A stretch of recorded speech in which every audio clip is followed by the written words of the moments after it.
চালের মধ্যে কখনো হলুদ দিয়ে দেখেছেন কি হতে পারে? মটর কড়াই বা ঘুগনির কড়াই কখনো গ্যাসে না দিয়ে বা কোনো রকম প্রেসার কুকার ছাড়াই এইরকমভাবে সিদ্ধ করে দেখেছেন? আজকে বেশ কয়েকটি ইউজফুল কিচেন টিপস শেয়ার করব যেগুলো আমাদের প্রত্যেকদিন কাজে আসবে। তো আজকের প্রথম টিপস, অনেক সময় আমরা ঘুগনি বা কাবলি ছোলা খেতে ভীষণ পছন্দ করি। তবে হঠাৎ রান্না করার ১৫ মিনিট আগে যখন মনে হয় যে আমাদের তো কড়াইটা ভেজানো হয়নি বা কাবলি ছোলার যে কড়াইটা খুব শক্ত হয়, অনেকক্ষণ টাইম লাগে, মানে সারারাত ভিজিয়ে রাখতে হয় তাহলে গিয়ে ভালো হয়। তখন হুট করে কিভাবে আমরা এটাকে ভিজিয়ে রাখবো বা রান্না করার কথা ছিল কিন্তু ভেজাতে ভুলে গেছি, ঠিক ১৫ মিনিট আগে মনে পড়েছে, তখন হুট করে এই টিপসটা অ্যাপ্লাই করে নেবে। এখানে নিয়েছি একটা হটপট, হটপটের মধ্যে একদম গরম জল দিয়ে দেবে। গরম জল দিয়ে এই যে ঘুগনির কড়াই নিয়েছি, এখানে তোমরা যে কাবলি ছোলা করা হয় সেই মটরও নিতে পারো বা কাবলি ছোলা চানার ছোলাও নিতে পারো। আমি এখানে ঘুগনির কড়াইটা এর মধ্যে দিয়ে দিলাম। এই গরম জল দিয়ে এর মধ্যে দিয়ে তারপরে এটাকে আমি একটুখানি নাড়াচাড়া করে এটাকে ১৫ মিনিট রেখে দেবো। তাহলে দেখবে সুন্দর কিন্তু এটা ভিজে যাবে। কোনো রকম গ্যাস জ্বালাতে হলো না। একটু গরম জল লাগলেই কিন্তু এটা তোমরা করতে পারবে। এখানে একটু গরম জল দিয়েছি। তারপর এটাকে আমি এইভাবে রেখে বন্ধ করে রাখবো ১৫ মিনিট। ১৫ মিনিট পরে দেখো একদম ভিজে গেছে। ওভারনাইট ভেজালে যেমন ভিজাতো ঠিক তেমনই ভিজে গেছে। আর জলটা এখনো কিন্তু গরম আছে। কারণ হটপটের মধ্যে রাখলে কিন্তু যেকোনো জিনিস গরম থাকে।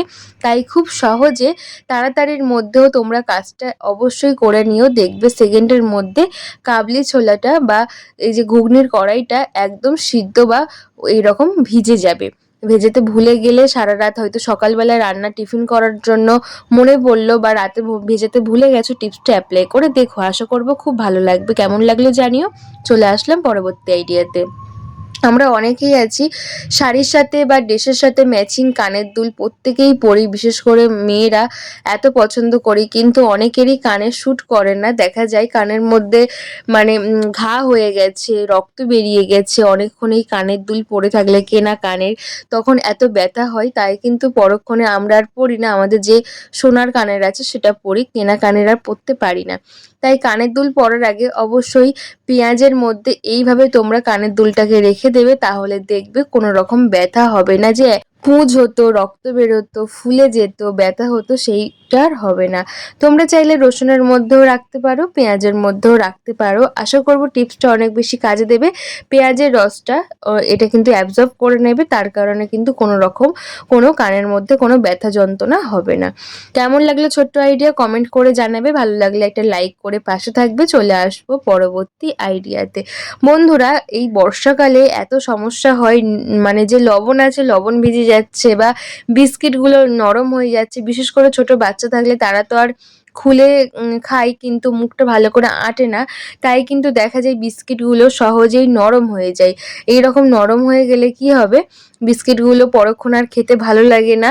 আর তাই কিন্তু বিস্কিটগুলো আমরা সঙ্গে সঙ্গে এটাকে পুরো আগের মতো নতুনের মতো যেমন প্যাকেট থেকে খুলে সেই রকম করকরে মুচমুচে করে নিতে পারি। কিভাবে সম্ভব সেটাই কিন্তু ভিডিওতে দেখাবো। বাচ্চা কাচ্চা থাকলে তারা কিন্তু এই সমস্যাটা হয়, কারণ তারা তো ঠিকঠাকভাবে মুখটা বন্ধ করতে পারে না। আর এইভাবে কিন্তু খুলে রাখলে নরম হয়ে যায়। বর্ষাকালে যে কোনো জিনিস কিন্তু স্যাঁতস্যাঁত করে ভিজে যায়, নরম হয়ে যায়। আর এই বিস্কিট একটু নরম হয়ে গেলে পরে আর খেতে ভালো লাগে না। আমরা প্রত্যেকেই রুটি করি তাওয়া, সেই তাওয়াটাকে একটু বসিয়ে দিলাম গ্যাসের মধ্যে, হালকা গরম হবে, গ্যাসটাকে বন্ধ করে দিয়ে বিস্কিটগুলো এপিট ওপিট করে একটুখানি রেখে দেবো কয়েক সেকেন্ড। তাহলে যে নেতিয়ে গেছিলো মুচমুচে ভাবটা ছিল না, সেই ভাবটা কিন্তু চলে যাবে আর করকরে হয়ে যাবে, মুচমুচে হয়ে যাবে, খেতে ভালো লাগবে পরক্ষণে। আবার টাইট কন্টেনার বা টাইট কৌটোর মধ্যে রেখে আমরা মুখটাকে এঁটে দিতে পারবো।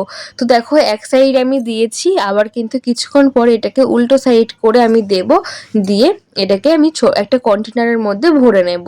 আশা করবো এই টিপসটা অনেক বেশি কাজে আসবে। আজকের ভিডিও তোমরা কে কোন জায়গা থেকে দেখছো একটা কমেন্ট করে বলো। তোমাদের একটা কমেন্ট আমাকে অনেক বেশি মোটিভেট করে নতুন নতুন ভিডিও বানানোর জন্য।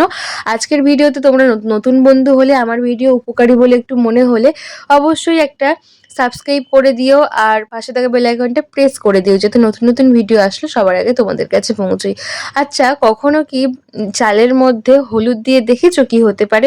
কেন আমরা চালের মধ্যে হলুদ দেব? বন্ধুরা, দেখবে চালের মধ্যে হলুদ দিলে আমাদের একটা বড় সমস্যা থেকে আমরা রেহাই পাবো। এখানে আমাদের প্রত্যেকের টিন ভর্তি চাল বা ড্রাম ভর্তি চাল থাকে, ও অনেক দিন থাকলে চালের মধ্যে পোকা হয়ে যায়। সেই পোকাটাকে কিভাবে বের করবো বুঝতে পারি না। আর পোকা থাকলে কিন্তু সমস্ত চাল আস্তে আস্তে পোকা খেয়ে ফেলে। বা আমরা এক সপ্তাহের জন্য বা এক মাসের জন্য কোথাও ঘুরতে যাচ্ছি, তখনও কিন্তু দেখা যায় ঘরে চাল আছে, এসে দেখি যে পোকা হয়ে যায়। অবশ্যই টিপসটা অ্যাপ্লাই করো। এখানে চালটা দেখো ভর্তি চাল, এই চালের মধ্যে পোকা থাকলে কিভাবে পোকাটাকে বের করব বা কিভাবে এটা সংশোধন করা যায়, তাই আজকের ভিডিও অবশ্যই তোমরা মন দিয়ে দেখো। এই চালের মধ্যে এত পরিমাণে পোকা হয়, একটু কিছু হলেই পোকা চলে আসে। এই পোকা কিন্তু আমাদের চালটাকে পুরো খেয়ে নষ্ট করে দেয়।